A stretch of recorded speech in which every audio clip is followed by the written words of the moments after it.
ओह God.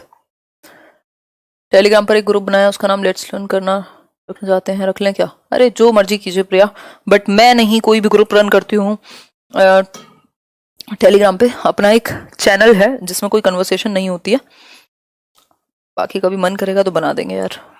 देखो एक बार ये पीडीएफ शेयर कर दूंगी मैं टेलीग्राम चैनल पर ही। भाषा अर्जन क्षमता किसके साथ संबंधित है? तो सिंपल बात, नो बकवास, जिसको हम कहेंगे नोम चॉम्स्की के साथ। उन्होंने कहा है कि अर्जन करने की हमारे अंदर क्षमता है।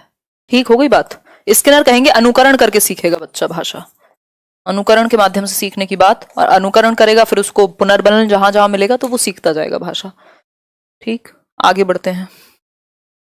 नेक्स्ट क्वेश्चन है, वाइगॉस्की ने भाषा विकास का डैश परिपेक्ष प्रस्तुत किया है, यानी किस एक संदर्भ में वाइगॉस्की लैंग्वेज डेवलपमेंट की बात करते हैं? व्यवहारवादी यानी बिहेवियरिस्ट, फिर है समाज सांस्कृतिक यानी सोशल कल्चरिस्ट, या फिर व्यवहार सांस्कृतिक यानी बिहेवियर और संस्कृति, या फिर डी ऑप्शन संज्ञानवादी। आंसर कीजिए।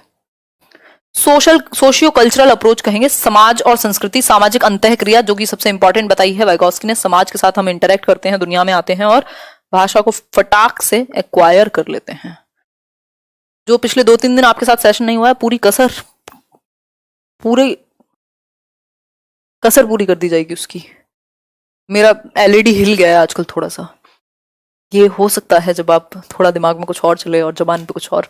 भाषा सीखने सिखाने की प्रक्रिया में सबसे कम महत्वपूर्ण है, सबसे कम महत्वपूर्ण। आंसर थोड़ा सा ध्यान से दीजिएगा। लैंग्वेज लर्निंग, टीचिंग लर्निंग में सबसे कम महत्वपूर्ण, लेस इंपॉर्टेंट। बताओ एक बार क्या होगा? कल से तैयार रहिएगा। 9:30 पे डेली एक चैप्टर डिस्कस करेंगे हिंदी का, फिर बीच बीच में कुछ कुछ प्रैक्टिस भी करेंगे, जो आपका सीडीपी का कभी कभी, मतलब अच्छे से काम करेंगे। 9:30 बिल्कुल टाइम फिक्स कर लो, अपना इंटरनेट बचा लो थोड़ा बहुत, जो जितना बच जाए आपके कंट्रोल से। सबसे कम महत्वपूर्ण भाषा का आकलन। देखो शिक्षण की पद्धति भी है, भाषा का परिवेश भी इंपॉर्टेंट है, कंपैरेटिवली पाठ्यपुस्तक भी हेल्प ही करेगी, लेकिन आकलन तो आप तब कराइए ना जब बाकी चीजें बहुत अच्छे से आ गई हो बच्चे को। कब इवेल्युएट करते हैं? जब आपने चीजें सिखा दी हो। तो यहां पर बाकी 4 ऑप्शंस में से बी ऑप्शन आपका ज्यादा बेहतर बैठेगा। ठीक है कि नहीं?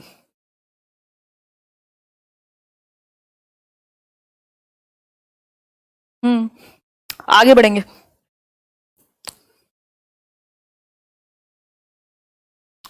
मुझे इस क्वेश्चन में डाउट हो रहा है, मेरा दिमाग चल नहीं रहा और मेरा चलाने की इच्छा भी नहीं है। एक बार इसको सर्च कर लेना खुद भी।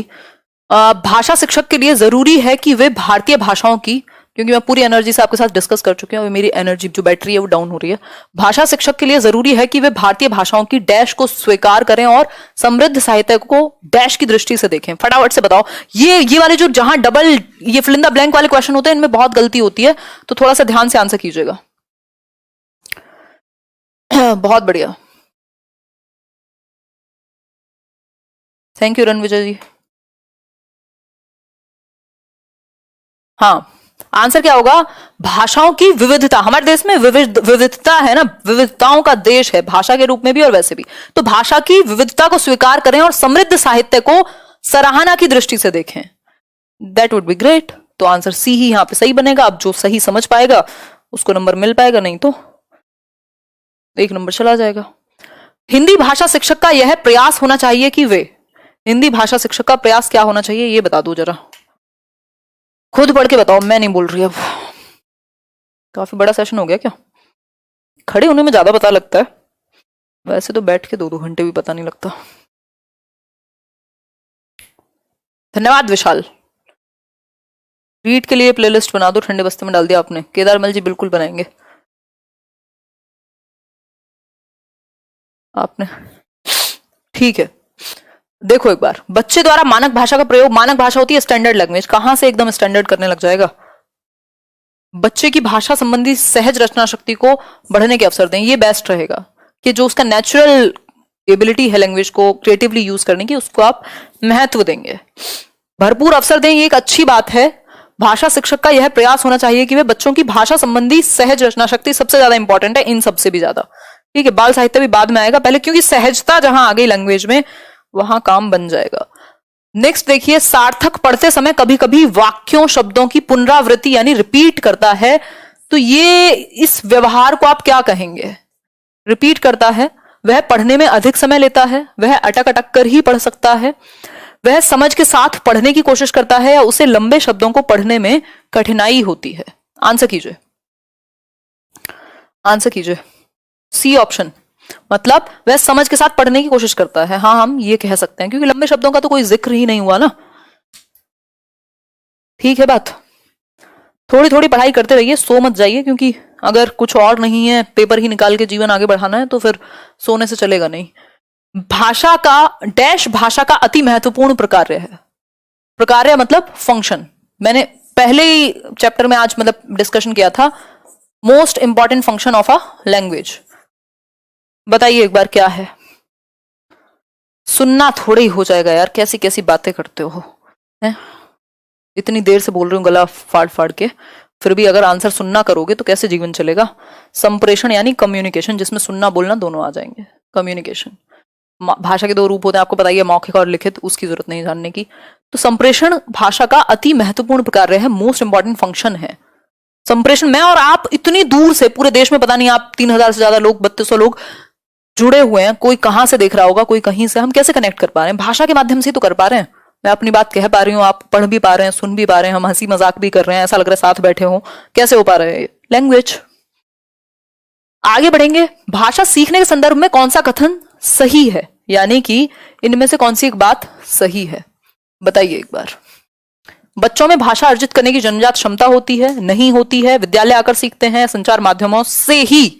अब ये जो से ही है ना, इसका मतलब है आप एक्सट्रीम में जा रहे हो, और अति का भला कुछ नहीं होता, शायद अपने अपने बड़े बूढ़ों से सीखा ही होगा। तो जब भी ऑप्शन एक्सट्रीम में लेके जाए, ओनली, से ही, ज्यादातर चांसेस हैं कि वो नहीं होगा। ठीक, तो बच्चों में भाषा अर्जित करने की जन्मजात क्षमता होती है, इनेट एबिलिटी होती है, ये बात चॉम्स्की कहते हैं, और ये बिल्कुल 100% सच है। ठीक है बात। बहुभाषिक कक्षा में बच्चों की भाषाएं, बताइए। बहुभाषिक कक्षों में, बहुभाषी कक्षा मतलब मल्टीलिंगुअल। एक बात का भी ध्यान रखना है हमें, मल्टीलिंगुअल जो क्लासरूम है, बहुभाषी कक्षा है, उसको हमें स्वीकार करना है। यार ये माइक चेंज करेंगे, सर को दर्द कर ही देता है। संसाधन के रूप में कार्य कर सकती है, शिक्षक के लिए बेहद जटिल हुए। क्या क्या कहेंगे आप? देखो, आप जो भी बच्चा लेकर के आए उसको आप एक एसेट मानते हैं, तो इसको आप एक एसेट, एक रिसोर्स के रूप में यूज करेंगे। जो बहुभाषिता है कि एक से ज्यादा भाषाएं बोलने वाले बच्चे हैं, तो उनको आप यूटिलाइज करेंगे और बच्चों की भलाई के लिए, भाषा को और विकसित करने के लिए यूज करेंगे, एसेट बनाएंगे एक संसाधन के रूप में। वो एक दूसरे से भी कुछ कुछ शब्द सीखेंगे अपनी अपनी भाषाओं के, डिस्ग्राफिया से, और जहां आपको जरूरत पड़े तो कुछ शब्दों का आप यूज करके उसकी मातृभाषा से भी जोड़ सकते हैं।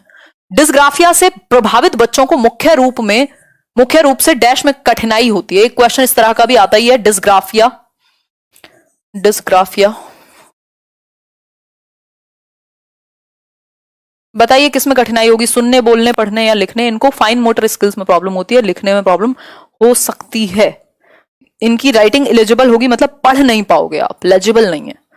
ठीक, तो लिखने में प्रॉब्लम होगी डिस्ग्राफिया को, पढ़ने में प्रॉब्लम होगी डिस्लेक्सिया में, बोलने और सुनने में अफेजिया में प्रॉब्लम हो सकती है ना। उसमें भी सुनने में नहीं होती अफेजिया में, बोलने में हो सकती है, लैंग्वेज को कॉम्प्रिहेंड करने में, सुन के समझने में हो सकती है। आगे बढ़ेंगे। भाषा केवल अभिव्यक्ति का माध्यम ही नहीं है, बल्कि स्वयं से डैश का माध्यम है। जवाब दीजिए, आंसर कीजिए। आंसर, सो जाओ यार, कब तक जगे रहोगे? हैं, हिल नहीं रहे हो आप लोग बिल्कुल। आज तो मजा ही आ गया है। मुझे लगा, मैं ऑलरेडी इतनी लेट आती हूँ, टाइम कोई फिक्स बचा नहीं है बहुत टाइम से, उसके बाद भी आप लोगों की ये एनर्जी रहती है, तो क्या करे इंसान।